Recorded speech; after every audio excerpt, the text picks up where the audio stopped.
নমস্কার। গল্পকথনের সকল শ্রোতা বন্ধুকে আরও একবার স্বাগত জানাই। বন্ধুরা কেমন আছেন? আশা করি ভালো আছেন, সুস্থ আছেন।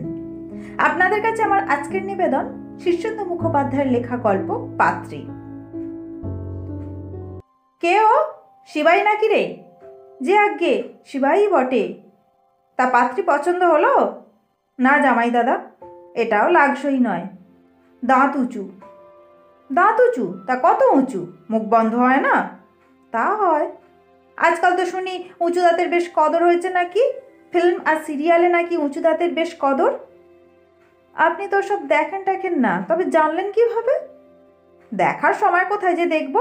তবে ভট্টাচার্য ঠাকুরমশাই বলছিলেন বটে, অঘোরে আজকাল উঁচু দাঁতের ছড়াছড়ি। ঠাকুরমশাই? নিমুবাবুর বাড়িতে ঠাকুরমশাইকে দেখেছি বটে বার কয়েক, টিভির সামনে বসে ঘাড় কাত করে রোজ সন্ধ্যাবেলা তোফা ঘুম দেন। ফাঁকে ফাঁকে দেখেন আর কি। তার ঘরদোর কেমন দেখলি? আগে ওসব ভালো, পাকা একতলা, বাড়িতে টিউবওয়েল, গুনে দেখলাম বাড়ির হাতায় অন্তত 100 সুপুরি গাছ, 2টো পুকুর, আম বাগান, জমি চিরেত। লাগিয়ে দিলে পারতি। দাঁতে আটকায় যে, না হলে লাগিয়েই দিতাম। মেয়ের যেমন দাঁত উঁচু, তেমনই তোর আবার নাক উঁচু। বলি, দামরা বয়সটা খেয়াল আছে? 36 পেরোলি কিন্তু। আমার আর বিয়ে হওয়ার নয়। বিয়ে না হয় না হোক, যেমন তেমন একটা ধরে আনলে আমার হবে না। ভাবিয়ে তুললি। আয়, বারান্দায় চৌকিতে বসে একটু ভাবি। জ্যোৎস্নাটা খুব ফিনকি দিয়েছে আজ। তোর সঙ্গে গিয়েছিল কে? গদাই, পবন আর মেসোমশাই। তারা কি বলে? মেসোমশাইয়ের কথা আর কবেন না, যাকে দেখে তাকেই পছন্দ। পবন আর গদাই বলল চলবে না। তাহলে 11 নম্বরটাও আউট? যে আজ্ঞে। 10 নম্বরটা যে কি দোষ ছিল? সেটা তো আপনি বাতিল করলেন, মনে নাই নাকি? ও হ্যাঁ, মনে পড়েছে। পাত্রীর ভৌমদোষ ছিল। বড় মুশকিলেই পড়া গেল রে। তোর মা, বাপ, দিদি সবাই যে তোর বিয়ের জন্য বড় পাগল হয়ে পড়েছে। জুৎসই পাত্রীই পাওয়া যাচ্ছে না, অথচ পথে ঘাটে কত সুন্দরী মেয়ে ঘুরে বেড়াচ্ছে। কি ব্যাপার বলতো? দেখেন জামাই দাদা, আমার মেয়ে ছেলে দেখার চোখও নাই, রোখও নাই। আমি কাজ কারবার নিয়ে জাটে জড়িয়ে আছি। আপনারা সবাই ধরে পাকড়ে পড়লেন বলে ঘাড় কাত করতে হয়েছে। বলি কি, এবার আমাকে রেহাই দেন। কষ কি রে ডাকাত, তোর বিয়ে দিতে না পারলে যে আমার অন্ন জল বন্ধ হবে। ললাটের লিখন বলেও তো একটা কথা আছে। আমি ভেবে দেখলাম এইভাবে মেয়ে দেখে বাড়ানোটাও ঠিক হচ্ছে না। মেয়েগুলোরও তো একরকম অপমানই হচ্ছে, এটাও ঠিক না। আর এই যে বিয়ে বিয়ে হুল্লোড়ে আমার কাজ কারবারেও লোকসান হচ্ছে। বিশানগড়ের ইটভাটিতে গণ্ডগোল, নাজাতের কারখানার ওভারহল করা দরকার, বৈদ্যপুরের বিস্তর পাওনা ওসুল করা পড়ে আছে। তা বললে কি হয় রে পাগল? তোর বুড়ো বাপ মা যে তোর ভরসাতেই বেঁচে আছে। কাজ কারবারের জন্য ভয় নেই, ও 2 দিনেই সামলে নিতে পারবি। আর কটা দিন থেকে যা, শনিবারের বিষ্ণুপুরে মেয়েটাকে দেখে নিলেই হয়। ও আপনারা দেখেন। শুনেছি মেয়েটা বড়ই ভালো, দেখতে শুনতে সুন্দর, লেখাপড়া জানে, তার ওপর নাকি ভারী বুদ্ধিমতী। বুদ্ধিমতী মেয়ে পাওয়া ভাগ্যের কথা। আমাকে ছেড়ে দেন, কাজ কারবার লাটে উঠবে এরকম চলতে থাকলে। একটা কথা কবি? কি কথা? চণ্ডীপুরের মেয়েটাকে তোর পছন্দ হলো না কেন? সে তো বলেই দিয়েছি। তেমন ভেঙে বলিসনি। আরও একটা কথা বলেন। তোর মেসোমশাই দিন কয়েক আগে আমাকে বলেন, শিবাই মেয়ে পছন্দ করবে কি, ও তো কোনো মেয়ের দিকে তাকিয়েই দেখে না। হয় মাথা নিচু করে বসে থাকে, নইলে জানলার বাইরে তাকিয়ে মাঠ ঘাট গাছপালা আর গরু ছাগল দেখে। তাই নাকি? কথাটা একেবারে মিথ্যেও নয়।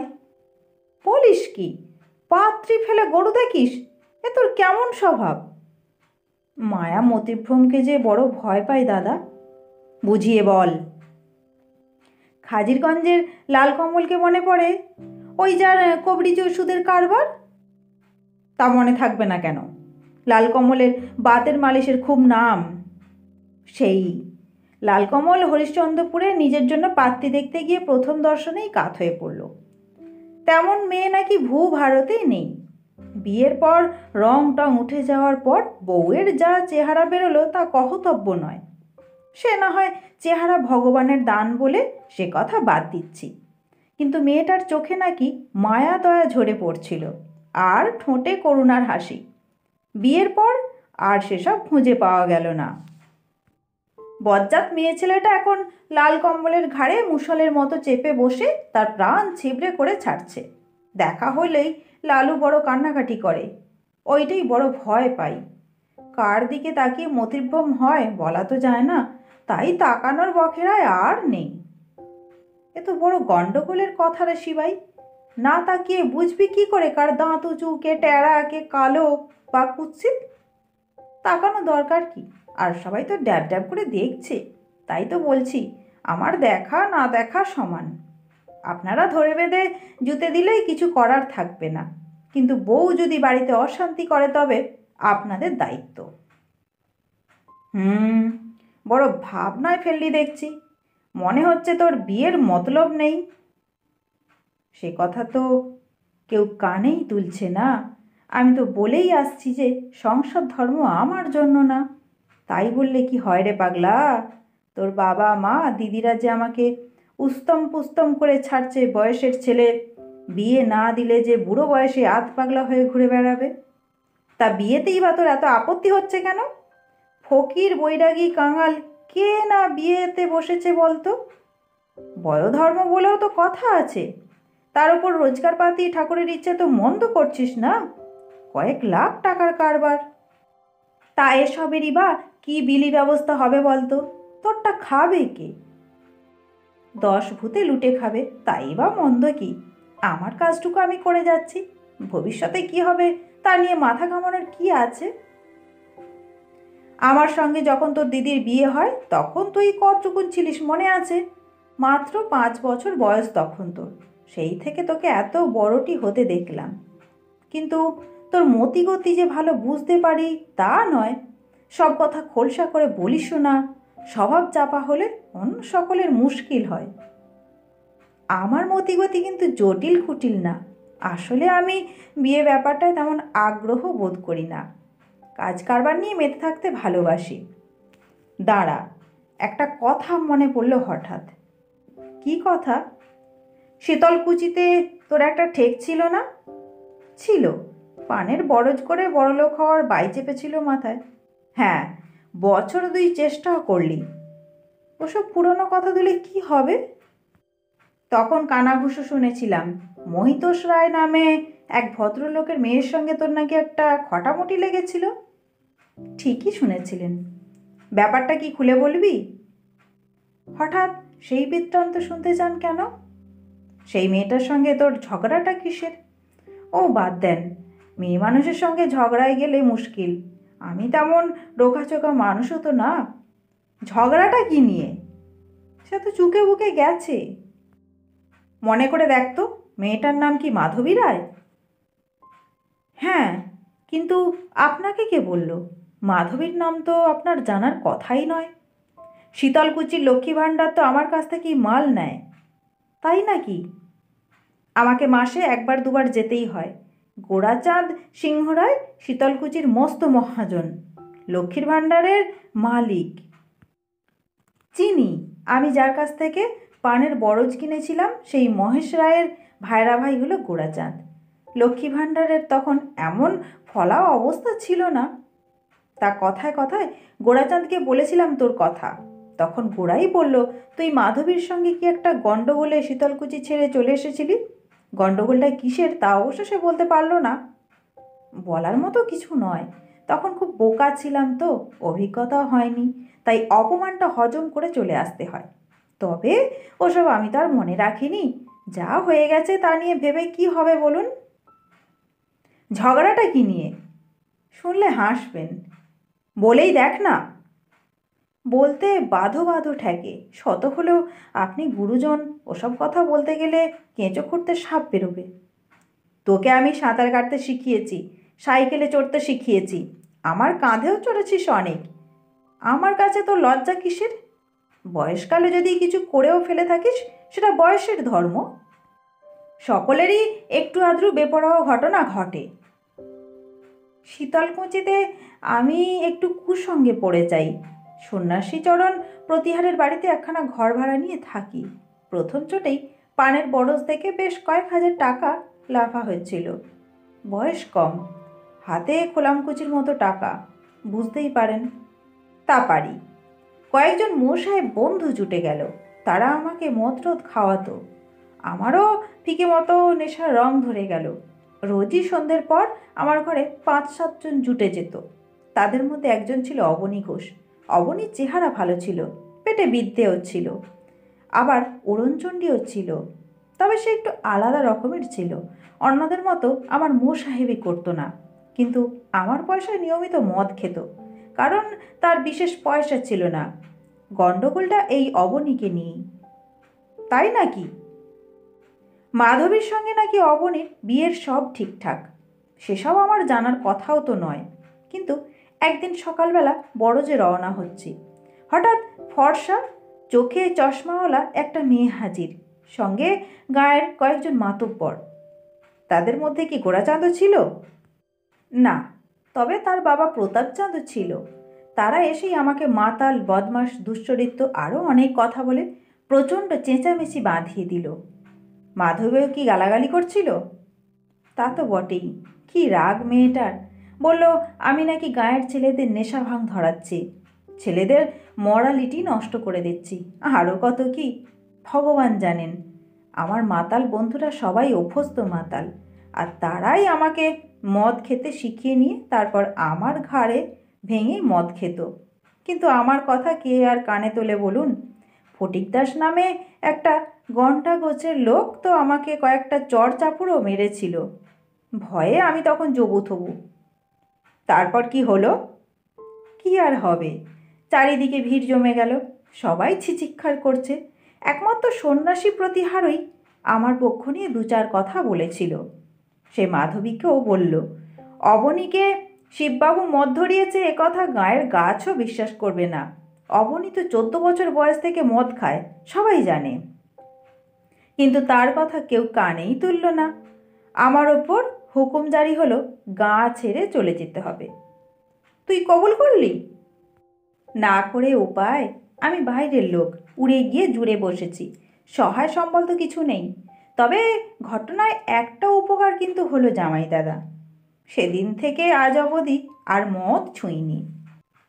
সব ঘটনারই ভালো মন্দ দুটো দিক থাকে। বরজটা কি বিক্রি করলি নাকি? না, ওখানেই তো আসল প্যাঁচ। তার মানে? খেটে খুঁটে ব্যবসাটা দাঁড় করানোয় সকলেরই চোখ টাটাচ্ছিল। বরজটার দিকে তখন অনেকের নজর। ঘটনার পর মাসখানেক থেকে চেষ্টা করছিলাম বিক্রির, কেউ কিনল না। বরং মাসখানেকের মাথায় আমাকে একরকম প্রাণের ভয় দেখেই তাড়ানো হলো। বরজটা শুনেছি মহিতোষ রায় দখল করেছিল। আমি তারপর আর ওসব নিয়ে মাথা ঘামাইনি।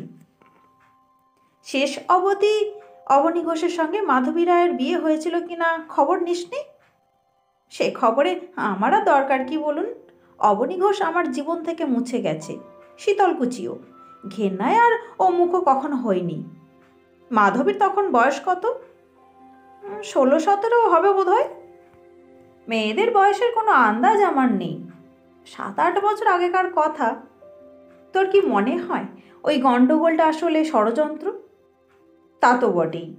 যে 1 মাস ছিলাম তারপরেও তখন আর অবনী ঘোষ বা অন্য মোসাহেবেরা আমার ছায়াও মারায়নি। গোরাচাঁদ অবশ্য আমাকে এত ভেঙে কিছু বলেনি। তবে এটা ঠিক যে শীতলকুচিতে মহিতোষ রায়ের প্রবল প্রতাপ, বিষয় সম্পত্তিও মেলা।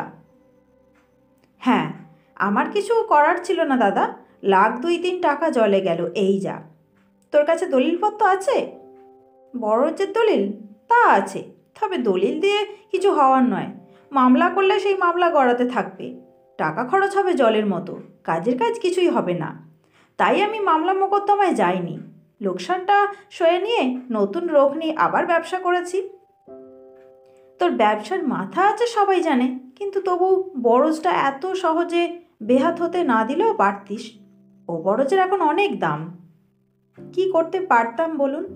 লাঠিবাজি করে তো সুবিধা হতো না, বরং তাতে নিজেই হয়তো খুন হয়ে যেতাম। তা বটে, তবে নবকেষ্ট অন্য কথা বলে। কে নবকেষ্ট? সন্ন্যাসী প্রতিহারের ছেলে। আপনি তাকে পেলেন কোথায়? কেন, সে তো এখন শীতলকুচির লক্ষ্মী ভাণ্ডারের ম্যানেজার, তাকে চিনব না কেন? সে আপনাকে কি বলেছে? তেমন গুহ্য কথা কিছু নয়। এই কথা বলছিল যে মাধবীর সঙ্গে অবনী ঘোষের একটা বিয়ের কথা হয়েছিল বটে, তবে পাকা কোনো কথা নয়। অবনী ঘোষ যে খুব ভালো ছেলে নয় এটা সবাই জানে, তবে তার বাবা কেতন ঘোষের কাছে মহিতোষের একটু দায় ছিল। কেতন ঘোষ একসময় মহিতোষের দুঃসময়ে তাকে খুব সাহায্য করেছিল। একরকম তার দয়াতেই মহিতোষ ফের নিজের পায়ে দাঁড়ায়।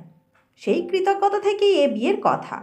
ধরে বেঁধে মেয়েটাকে হয়তো অবনীর সঙ্গে বিয়ে দিতে হতো, মেয়েটা কিন্তু রাজি ছিল না। সেসব তো আমার জানার কথা নয়, তবে অবনী ঘোষ কিন্তু লোক খারাপ ছিল না। মদটদ খেত বটে, কিন্তু আর তেমন কোনো দোষ দেখিনি। কুঁড়ে আর ভীতু ছিল, তা সে তো আমাদের অনেকেই। শেষ অবধি মাধবী কিন্তু অবনীকে বিয়ে করেনি। অবনীর বিয়ে হয়েছে বৈকুণ্ঠপুরের সাধন দাসের মেয়ে বৈষ্ণবীর সঙ্গে। ও বাবা, আপনি অনেক খবর রাখেন দেখছি। পুরো কথা কানে এলে কি করব বল? তবে তুই যে দেখছি অবনী ঘোষের বড় সাউকার হয়েছিস। তোর বিপদের সময় তো অবনী ঘোষ তোর পাশে এসে দাঁড়ায়নি, তবে তাকে ভালো লোক বলে মনে করছিস কেন? ওই তো বললুম, লোকটা ভীতু, কিন্তু খারাপ বললে অন্যায় হবে। কেতন ঘোষ ছিল দাপুটে লোক, কিন্তু চরিত্র ভালো ছিল না। ছেলেরও সেরকম হওয়ারই কথা। কেতন নিজের বিষয় সম্পত্তি ফুর্তি করে প্রায় উড়িয়েই দিয়েছিল। যা খুঁতখুড়ে ছিল তা ফুঁকে দিয়েছে অবনী। তবে পেটে বিদ্যে ছিল বলে বরাত জোরে একটা চাকরি পেয়ে গেছে, সরকারি কেরানি। আপনি অনেক খবর রাখেন, আমি এত সব জানতাম না।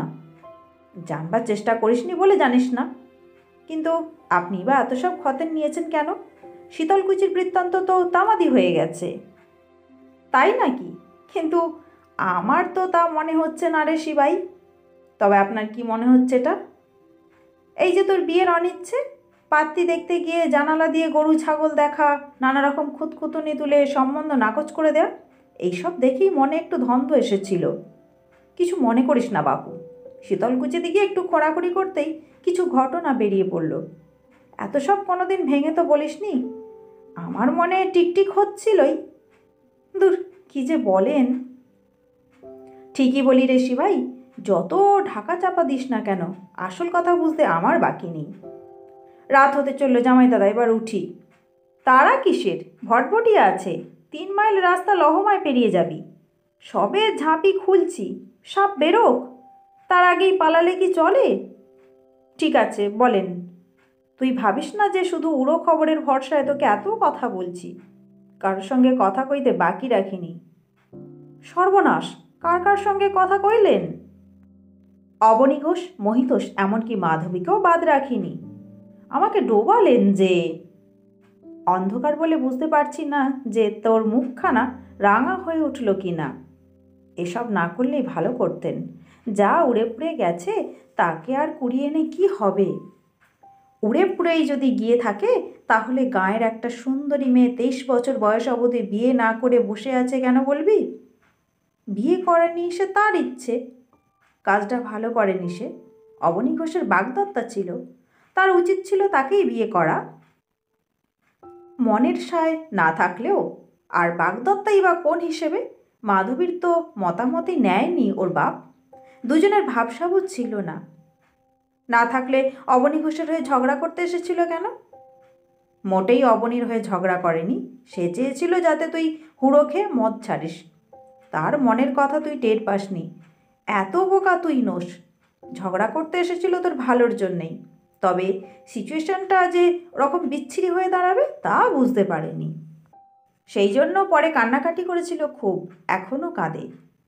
তাতে আমার আর কিছু যায় আসে না দাদা। যায় আসে না বলেই না আজ অবধি তোর কোনো মেয়ে পছন্দ হলো না।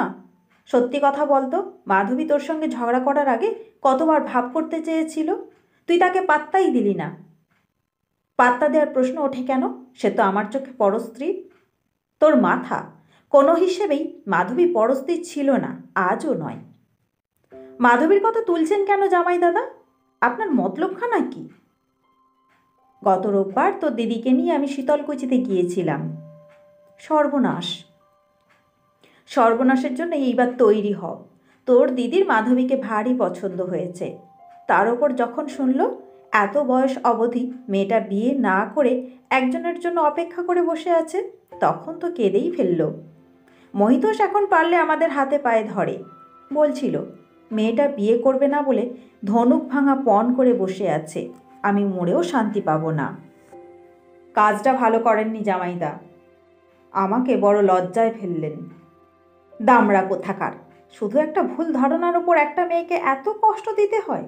অবনী ঘোষ তো কবেই বিয়ে করে সংসার পেতে বসে গেছে। তোর অঙ্ক তো মেলেনি। সব অঙ্ক কি মেলে দাদা? এই অঙ্কটা মিলিয়ে দে ভাই, আর পাত্রী দেখার নামে আমাদের মিছে হয়রান করে মারিস না। আজ উঠি জামাই দাদা। না, উঠলে হবে না, মুচলেখা দিয়ে যা। কোনো দিন তো আমার সঙ্গে অবাধ্যতা করিসনি, আজ কি করবি? জ্বালালেন। দিদি যখন আসরে নেমে পড়েছে তখন আমার জীবন অতিষ্ঠ করে মারবে। মত দিলি তো? না দিয়ে উপায় কি বলুন? আপনারা শুনছিলেন শীর্ষেন্দু মুখোপাধ্যায়ের লেখা গল্প পাত্রী। গল্পটি কেমন লাগলো কমেন্টস করে জানাতে ভুলবেন না। আর যদি ভালো লাগে তো ভিডিওতে একটা লাইক দেবেন। সকলে ভালো থাকবেন, ধন্যবাদ।